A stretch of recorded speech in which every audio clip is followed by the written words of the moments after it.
നമസ്കാരം. എല്ലാവരും സുഖമായിരിക്കുന്നുവല്ലോ അല്ലേ? കഴിഞ്ഞ ക്ലാസ്സിൽ നമ്മൾ എന്തൊക്കെയാണ് പഠിച്ചത്?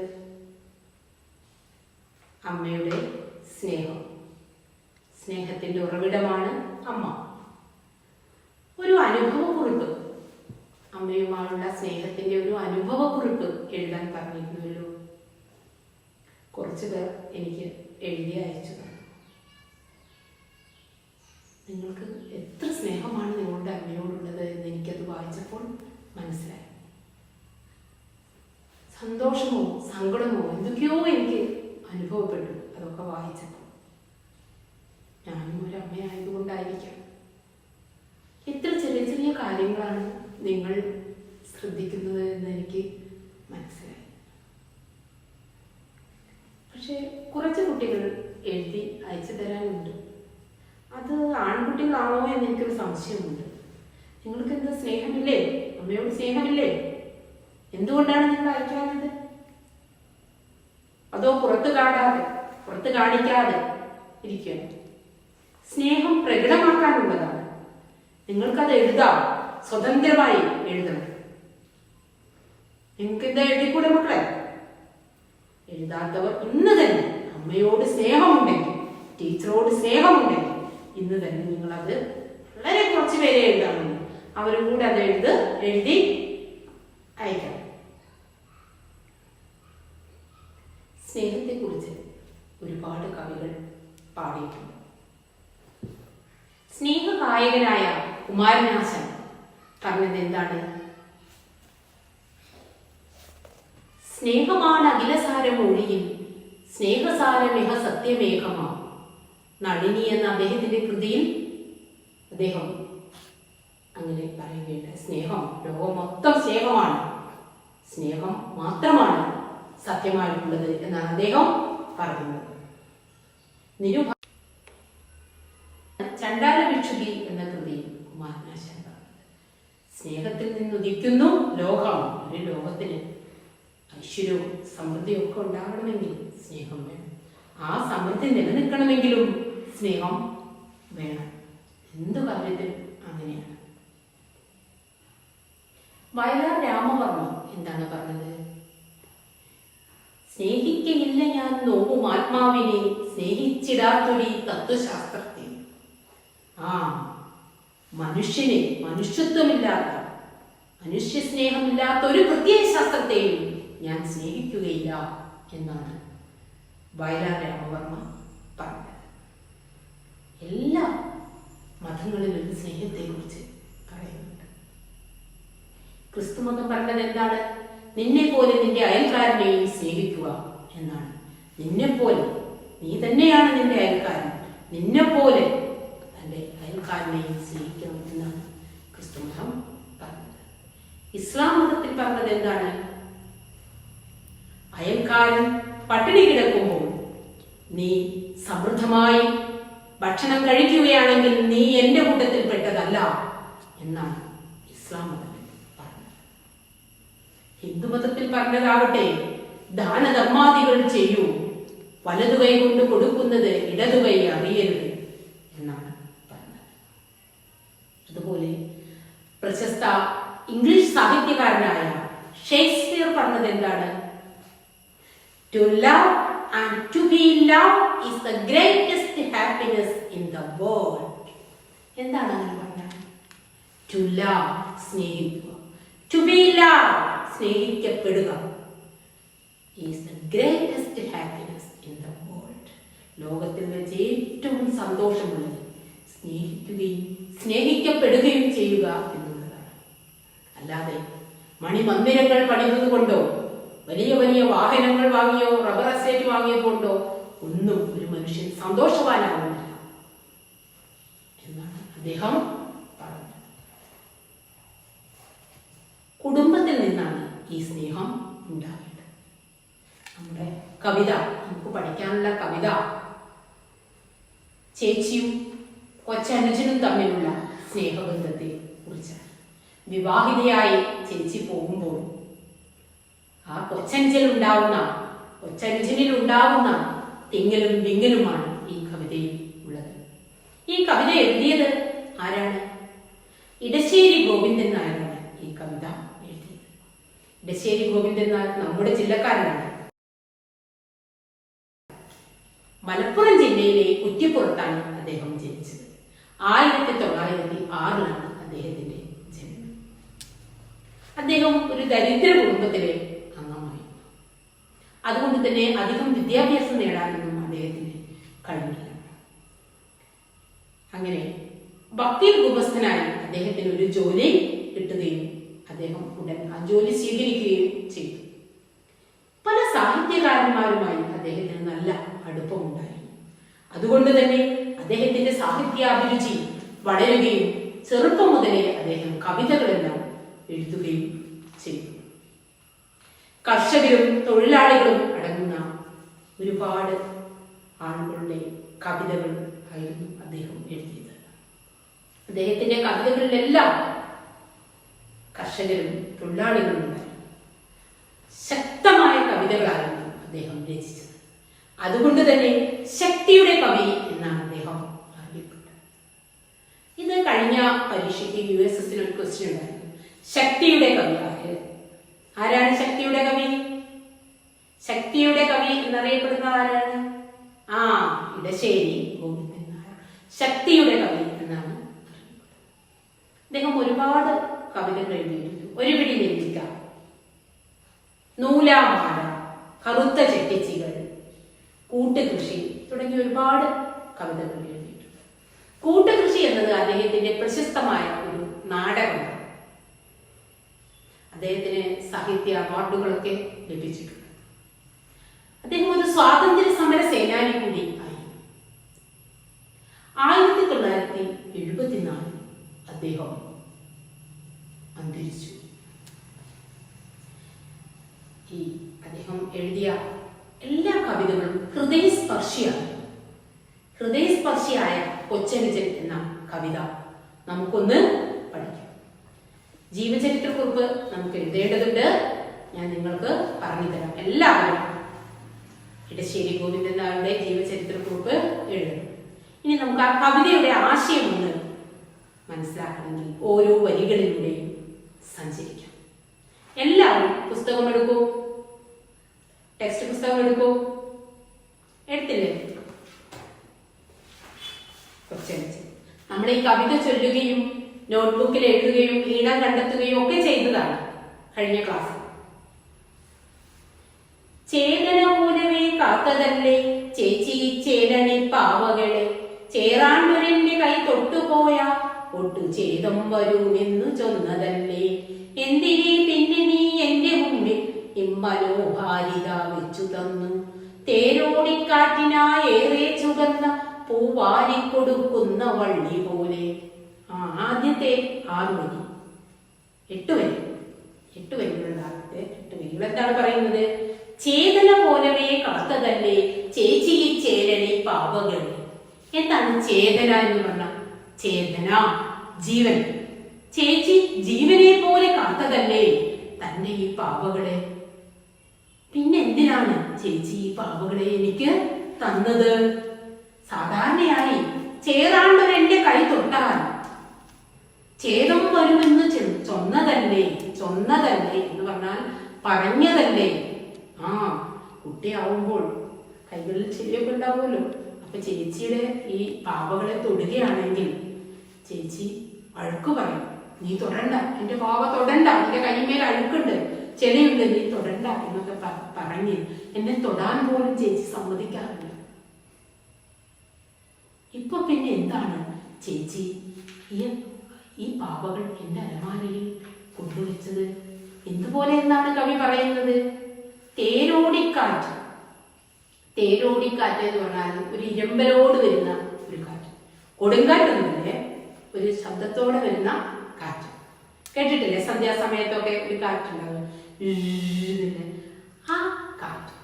ആ കാറ്റിന് വള്ളികളിൽ രാവിലെ പൂത്ത പൂക്കളൊക്കെ വൈകുന്നേരം ആവുമ്പോൾ ആ കാറ്റും അടിക്കുന്നു, അങ്ങ് വീഴും. അപ്പൊ ഒരു തേരോടിക്കാറ്റ് വന്നപ്പോൾ വള്ളികൾ പൂവിനെ കൊഴിച്ചു കൊടുത്തില്ലേ, പൂവിനെ കൊടുത്തതുപോലെയാണ് ഈ ചേച്ചി ഇപ്പോൾ ഈ പാവകളെയെല്ലാം എനിക്ക് തന്നത്. അത് എന്തിനാണാവോ എന്തേ ഇങ്ങനെ തന്നത് എന്നാണ് കുട്ടി പറയുന്നത്. കുട്ടി സംശയിക്കുന്നത്, കുട്ടി ചിന്തിക്കുകയാണ്. അടുത്ത വരി നോക്കാം. എന്തിനേ ചേച്ചി തൻ പുസ്തകങ്ങൾ എന്റെ അലമാരയിൽ കൊണ്ടുവച്ചു, നിത്യം പെറുന്ന മയിൽപ്പീലി കണ്ണുകൾ പൊത്തി മറച്ചിട്ടു മാറ്റിടാറ്. ആ, ചേച്ചി എന്തിനാണ് മയിൽപ്പീലികളൊക്കെ ഉള്ള തന്റെ പുസ്തകം, ചേച്ചിയുടെ പുസ്തകം എന്റെ അലമാരയിൽ കൊണ്ടുവച്ചത്? അന്നൊക്കെ ഈ പുസ്തകത്തിന്റെ ഉള്ളിൽ മയിൽപ്പീലി, എന്നിട്ട് ഈ മയിൽപ്പീലി പെറും എന്നൊക്കെ, ഏറ്റവും വലുതാവും എന്നൊക്കെ പറയും. എന്നിട്ട് ഇത് ആർക്കും കാണിച്ചൊന്നും കൊടുക്കില്ല, ഇങ്ങനെയാണ് കാണിക്കും, ഇങ്ങനെ കാണിക്കാറുണ്ട്. അങ്ങനെയാണ് ചേച്ചി ഇതുവരെ കൊച്ചനുജനോട് കാണിച്ചത്, കാണിച്ചു പോലും കൊടുക്കാറില്ല. എന്നിട്ടിപ്പോൾ ആ പുസ്തകങ്ങളെല്ലാം തന്റെ അലമാരയിൽ കൊണ്ടുവച്ചിരിക്കുന്നു. എന്തിനാണ് ചേച്ചി ഇങ്ങനെ ചെയ്തത്? എന്തുകൊണ്ടാവാം? കുട്ടിക്ക് ഒരു പിടിയും കിട്ടുന്നില്ല. നൂലിൽ നീ കോർത്തൊരു നാളിൽ മാത്രം ചേലിൽ ഞാനിട്ട പളുങ്കുമാല, ഊരിത്തരേണ്ട പെൺകുട്ടികൾ കാണത്തെ സാരിയും മാലയും ചേർച്ചയുള്ളൂ. ആ, നൂലിൽ പളുങ്കുമാല കോർക്കും ചേച്ചി. മുത്ത് ഉപയോഗിച്ചിട്ട് അന്ന് പല കളറിലുള്ള മുത്ത് കൊണ്ടുള്ള മാലകളൊക്കെ കോർക്കാറുണ്ട്. പക്ഷെ ആ മാലയൊന്നും കൊച്ചനുജന് കൊടുക്കില്ല. ചേച്ചി എന്താണ് പറയാറ്? സാരി മാലയും ഒക്കെ പെൺകുട്ടികൾക്കുള്ളതാണ്. ഈ ആൺകുട്ടിയല്ലേ, അതൊന്നും ആൺകുട്ടികൾക്ക് വേണ്ട, ഞാൻ തരില്ല, അത് എനിക്കുള്ളതാണ്. സാരിയും മാലയും ഒക്കെ ധരിക്കുന്നത് ചേച്ചിയാണ്, പെൺകുട്ടികളാണ് എന്നാണ് ചേച്ചി പറയാറുള്ളത്. പിന്നെന്തേ ആ പളുങ്കുമാലയും ചേച്ചി ഇവിടെ വെച്ചല്ലോ. നീ എന്താണിങ്ങനെ മൂഹയാവാൻ, നിൻമിഴി എന്തേ കലങ്ങി നിൽക്കാൻ, ഇങ്ങനെ ഇങ്ങനെ ആകിലേ നല്ലു നിന്നും കലമ്പിയോ നിന്നോടമ്മ. ആ, എന്താണ് ചേച്ചി നീ ഇങ്ങനെ മൂകയാവാൻ? മൂക എന്ന് പറഞ്ഞാൽ സംസാരിക്കാൻ കഴിയാതെ, ഒന്നും സംസാരിക്കാൻ കഴിയാതെ മൂകയായി നിൽക്കുന്നു. മൂക എന്ന് പറഞ്ഞാൽ സംസാരിക്കാൻ കഴിയാതെ. ഊമ എന്ന് പറഞ്ഞാൽ എന്താണ്? ചെവി കേൾക്കുക. ഇവിടെ ഈ ഒന്നും സംസാരിക്കാൻ കഴിയാതെ ഈ ചേച്ചി നിൽക്കുന്നത് വളരെ വിഷമത്തോടെ, ഒന്നും സംസാരിക്കാനാകാതെ ഈ ചേച്ചി നിൽക്കുന്നത് എന്തുകൊണ്ടാണ്? ഇന്ന് നിന്നെ അമ്മ വഴക്കു പറയും. സാധാരണ അമ്മ വഴക്കു പറയാറുണ്ട്. എന്തിന്? ഇങ്ങനെ ഇങ്ങനെ ആകിലേ നല്ലു. ആ, അങ്ങനെ ചെയ്യാൻ പാടില്ല, ഇങ്ങനെ ചെയ്യാൻ പാടില്ല, പെൺകുട്ടികൾ ചാടാൻ പാടില്ല, ഓടാൻ പാടില്ല, കളിക്കാൻ പാടില്ല, അങ്ങനെ പല പല നിയന്ത്രണങ്ങൾ വെക്കാറുണ്ട്. അങ്ങോട്ട് പോകരുത്, ഇങ്ങോട്ട് പോകരുത്, നീ ഒരു പെൺകുട്ടിയല്ലേ, അങ്ങനെ ആയാലേ പെൺകുട്ടികൾ നല്ല കുട്ടികളാവും എന്നൊക്കെ അമ്മമാർ പണ്ട് പറയാറുണ്ട്. ഇപ്പൊ അങ്ങനെയൊന്നും പറയാറില്ല. ഇപ്പൊ പെൺകുട്ടികൾക്കൊക്കെ എല്ലാത്തിനുമുള്ള സ്വാതന്ത്ര്യമുണ്ട്. അതുകൊണ്ടാണ് അന്ന് കവിയുടെ കാലത്ത്, വളരെ പണ്ടാണല്ലോ, ഏകദേശം ഒരു നൂറ്റാണ്ട് മുന്നേ ഉള്ള കാലത്ത്, അന്ന് പെൺകുട്ടികൾക്കൊന്നും ഇത്ര സ്വാതന്ത്ര്യം ഉണ്ടായിരുന്നില്ല, നിയന്ത്രണങ്ങളായിരുന്നു. അപ്പൊ അങ്ങനെയൊക്കെ അമ്മ പറയണം, അങ്ങനെ ചെയ്യരുത്, ഇങ്ങനെ ചെയ്യരുത്. അതൊന്നും പക്ഷേ അന്നും ഇന്നും പെൺകുട്ടിയുടെ മനസ്സിന് അതിഷ്ടമില്ല. അതുകൊണ്ട് തന്നെ അങ്ങനെ വഴക്ക് പറയുമ്പോൾ അവൾ മൂകയാവും, അവൾ മിണ്ടാതിരിക്കും. ചിലപ്പോ അവൾ പറയുകയും ചെയ്യും, എന്താ കൊച്ചനുജന് പോയല്ലോ, കൊച്ചനുജൻ ചെയ്തല്ലോ, അനുജൻ ചെയ്തല്ലോ, ഏട്ടൻ ചെയ്തല്ലോ, പിന്നെന്താ എനിക്കും എന്നൊക്കെ പെൺകുട്ടികൾ അന്നേ ചോദിക്കാറുണ്ട്. അങ്ങനെ ഒരുപാട് അമ്മ വഴക്ക് പറയുമ്പോൾ പാവം മിണ്ടാതെ നിൽക്കാറാണ്. അതുപോലെ ഇപ്പോഴും അമ്മ ചേച്ചിയെ വഴക്കു പറഞ്ഞോ ആവോ? എന്താണ് ചേച്ചി ഈ പാവകളും മാലകളും മയിൽപ്പീലിയിട്ട പുസ്തകങ്ങളും എല്ലാം തന്റെ അലമാരയിൽ കൊണ്ടുവച്ചത്? എന്തുകൊണ്ടാവാം? അടുത്ത വരി നോക്കൂ. ഇന്നലെ തെക്കേപ്പുറം വളപ്പിൽ കുന്നിക്കുരുവും പെറുക്കി നിൽക്കേ എന്നുള്ളിൽ എപ്പോഴൊരീശൻ, എന്തോതാനാണ് അമ്മ വിളിച്ചതു നിന്നെ മാത്രം. ആ, ഇന്നലെ തെക്കേപ്പുറം വളപ്പിൽ, വീടിന്റെ തെക്കേപ്പുറത്ത് വളപ്പ് പറമ്പിൽ കുന്നിക്കുരുവും പെറുക്കി നിൽക്കേ. ആ, തെക്ക് ഭാഗത്ത്, വീടിന്റെ തെക്ക് ഭാഗത്താണ് മരങ്ങളൊക്കെ ഉണ്ടാവും പണ്ടത്തെ. അപ്പോ അവിടെ കുന്നിക്കുരു പെറുക്കി നിൽക്കുകയായിരുന്നു. അപ്പോൾ പെട്ടെന്ന് അവളെ ചേച്ചിയെ അമ്മ വിളിച്ചു. എൻ്റെ മനസ്സിൽ ഇപ്പോൾ ഒരു ഈശൻ എന്ന് പറഞ്ഞ ഒരു സംശയം, മനസ്സിലൊരു സംശയം. അങ്ങനെ വിളിച്ചപ്പോൾ എന്തിനാണാവോ അമ്മ ചേച്ചിയെ മാത്രം വിളിച്ചത്, എന്നെ വിളിച്ചില്ലല്ലോ? സാധാരണ വല്ല ഭക്ഷണം കഴിക്കാനൊക്കെ ആണെങ്കിൽ ഞങ്ങളെ രണ്ടുപേരെയുമാണ് വിളിക്കാറ്. ഇപ്പൊ ചേച്ചിയെ മാത്രമാണല്ലോ വിളിച്ചത്. അത് എന്തിനാണാവോ? എന്തോതാനാണ് ഊതുക എന്ന് പറയുക എന്തു പറയാനാണാവോ അമ്മ ചേച്ചിയെ മാത്രം വിളിച്ചത്? മനസ്സിലൊരു സംശയം. ഉമ്മറത്തിണ്ണയിൽ വന്നിരുന്നു നമ്മൾ അറിയാത്തോരേറെ ആൾക്കാർ. വീടിന്റെ ഉമ്മറത്തിന്മേൽ തിണ്ണ പറഞ്ഞ കുറെ ആളുകൾ, നമ്മൾ അറിയാത്ത കുറെ ആളുകൾ അവിടെ വന്നിരിക്കുന്നുണ്ടായിരുന്നു. കന്മതിലിന്മേൽ കളം നിറഞ്ഞോരും 4 അമ്പലപ്രാവുകൾ എന്ന പോലെ. എന്തുപോലെയാണ് തോന്നുന്നത്?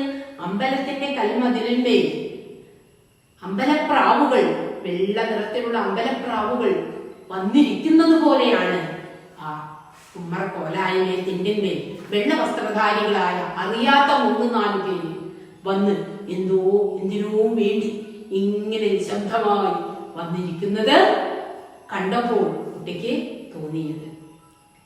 നിന്നെ വിളിച്ചു വരുത്തിയമ്മ, പിന്നാലെ വേണ്ടാതെ ഞാനുമെത്തി. എന്നേർക്കതിലൊരാൾ പുഞ്ചിരി കൊണ്ടപ്പോ ഒന്നിരിക്കാനും മനസ്സിൽ വന്നു. അങ്ങനെ ആളുകൾ വന്നപ്പോൾ ചേച്ചിയെ മാത്രം അമ്മ വിളിച്ചു. എന്നെ വിളിച്ചില്ലെങ്കിലും പിന്നാലെ പതുക്കെ ഞാനും ചെന്നു. എന്തിനാണാവോ ചേച്ചിയെ വിളിച്ച്? എന്നെ വിളിക്കാത്തത് എന്താ? മെല്ലെ ചെന്നു. നേർക്കതിലൊരാൾ പുഞ്ചിരി കൊണ്ടപ്പോ ഒന്നിരിക്കാനും അതിലൊരാൾ എന്റെ നേർക്ക് പുഞ്ചിരി ഇടുന്നു. അപ്പോൾ എനിക്ക് ഒരു ഇടി കൊടുക്കാൻ തോന്നി. ഇന്ന് നമുക്ക് ഇത്ര എടുക്കാൻ മതി. എന്താണ് ആ സിറ്റുവേഷൻ എന്ന് നിങ്ങൾക്ക് മനസ്സിലായോ? അവിടെ 3-4 പേര്, അറിയാത്ത 3-4 പേര് വീട്ടിൽ വരാന്തയിൽ വന്നിരിക്കുന്നു. അമ്മ ചേച്ചിയെ മാത്രം വിളിക്കുന്നു. എന്താണെന്ന് മനസ്സിലാവാതെ കൊച്ചനുജനും ചേച്ചിയുടെ പുറകിൽ വരുന്നു. ചേച്ചി ഉള്ളിലേക്ക് കയറി പോകുന്നു. അതിൽ ഒരാൾ, ആ വന്ന കൂട്ടത്തിലുള്ള ഒരാള് കൊച്ചനുജനോട് ചിരിക്കുന്നു. പക്ഷേ കൊച്ചനുജന് ചിരി വന്നില്ല, ഒരു ഇടി കൊടുക്കാനാണ് തോന്നിയത്. നമുക്ക് ഇത്ര വരെ ഇന്ന് എടുത്താൽ മതി അല്ലേ? ബാക്കി അടുത്ത ക്ലാസ്സിൽ എടുക്കാം. നിങ്ങൾ 3-4 ആവർത്തി ഈ കവിത വായിക്കും. കുറച്ച് പുതിയ പദങ്ങളുണ്ട്, അതിന്റെ അർത്ഥം ഇവിടെ തന്നിട്ടുണ്ട്. അതൊന്ന് നിങ്ങൾ എഴുതിയെടുക്കണം. ചേതന ജീവൻ, ചേല് ഭംഗി അഴക്, അണി ധരിക്കുക, ചേറ് ചെളി, ഛേദം നഷ്ടം, ചൊന്നത് പറഞ്ഞത്, നിത്യം ദിവസവും, മൂഖ സംസാരിക്കാൻ കഴിയാത്ത, തേരോടിക്കാറ്റ് ഇരമ്പലോട് കൂടിയ കാറ്റ്, മിഴി കണ്ണ്, നേത്രം, അക്ഷി, നയനം എന്നൊക്കെ പറയും. ഇത്രയും കാര്യങ്ങൾ നിങ്ങൾ എഴുതിയെടുക്കണം. അപ്പൊ ഇത്ര വരെ എടുത്താൽ മതി. 3-4 പ്രാവശ്യം ഈ കവിത നിങ്ങളൊന്ന് വായിക്കണം. അപ്പോൾ നിങ്ങൾക്ക് ഇതിന്റെ ആശയം എങ്ങനെ സ്റ്റെപ്പ് ബൈ സ്റ്റെപ്പ് ആയിട്ട് കിട്ടും. അർത്ഥം എഴുതിയെടുത്ത് അതും കൂടെ ചേർത്ത് വായിക്കുമ്പോൾ പെട്ടെന്ന് മനസ്സിലാവും. നിങ്ങൾക്ക് ഒരു പ്രവർത്തന കേസ് തരുന്നുണ്ട്. അതായത് ഈ കവിത വായിച്ച് ചെറിയ ചോദ്യങ്ങൾ എഴുതുക. ഇത്രയും വരെ വായിച്ചതിന് ശേഷം 3-4 പ്രാവശ്യം വായിച്ചതിന് ശേഷം ചെറിയ ചോദ്യങ്ങൾ. ഉദാഹരണത്തിന് ഒരു ചോദ്യം, ചേതന എന്ന വാക്കിന്റെ അർത്ഥം. അതൊരു USS ഒരിക്കൽ ചോദിച്ച ഒരു ചോദ്യമാണ്. ചേതന എന്ന വാക്കിന്റെ അർത്ഥം. ചേതന പോലെ കാത്തതന്നെ ചേച്ചി ചേരണി പാവകളെ, ചേതന പോലെ കാത്തതന്നെ ജീവനെ പോലെ കാത്തതല്ലേ എന്ന് പറയുന്നുണ്ട്. ചേതന എന്ന പദത്തിന്റെ അർത്ഥം ജീവൻ. പിന്നെ വേറെ എന്തൊക്കെ ചോദിക്കാം? എന്തൊക്കെ ചോദ്യങ്ങളാണ് നിങ്ങൾക്ക് ഉണ്ടാക്കാൻ പറ്റുന്നത്? ചേച്ചിയുടെ പെരുമാറ്റത്തിൽ കൊച്ചനുജൻ കണ്ടെത്തിയ മാറ്റങ്ങൾ എന്ത്? ചേച്ചിയുടെ പെരുമാറ്റത്തിൽ എന്തെല്ലാം മാറ്റങ്ങളാണ് കണ്ടെത്തിയത്? അലമാരയിൽ പുസ്തകം കൊണ്ടുവച്ചത് ആരാണ്? അമ്മ ചേച്ചിയോട് കലമ്പുന്നത് എന്തിനാണ്? തെക്കേ പുറത്ത് എന്തെടുക്കുകയായിരുന്നു? തുടങ്ങിയ ഒരുപാട് കാര്യങ്ങൾ. അതൊക്കെ വെച്ച് നിങ്ങൾക്ക് ചോദ്യങ്ങൾ ഉണ്ടാക്കാൻ പറ്റും. അതുപോലെ തന്നെ ഇടശ്ശേരി ഗോവിന്ദൻ നായരുടെ ജീവചരിത്രക്കുറിപ്പ് നിങ്ങൾ എഴുതണം. ആ ജീവചരിത്രക്കുറിപ്പിൽ നിന്ന് 5 ചോദ്യങ്ങൾ ഉണ്ടാക്കണം. അദ്ദേഹം ജനിച്ചത് എവിടെ, അദ്ദേഹത്തിന്റെ പ്രധാന കൃതികൾ ഏത്, സിമ്പിൾ ചോദ്യങ്ങളാണ്. അത് നിങ്ങൾ ചോദ്യം ഉണ്ടാക്കുമ്പോഴേ നിങ്ങൾ ഇതിന്റെ ഒക്കെ ആശയം ഗ്രഹിക്കുള്ളൂ. ആ പ്രവർത്തനങ്ങൾ ചെയ്യാം. അടുത്ത ക്ലാസ്സിൽ കാണാം. ഓക്കെ.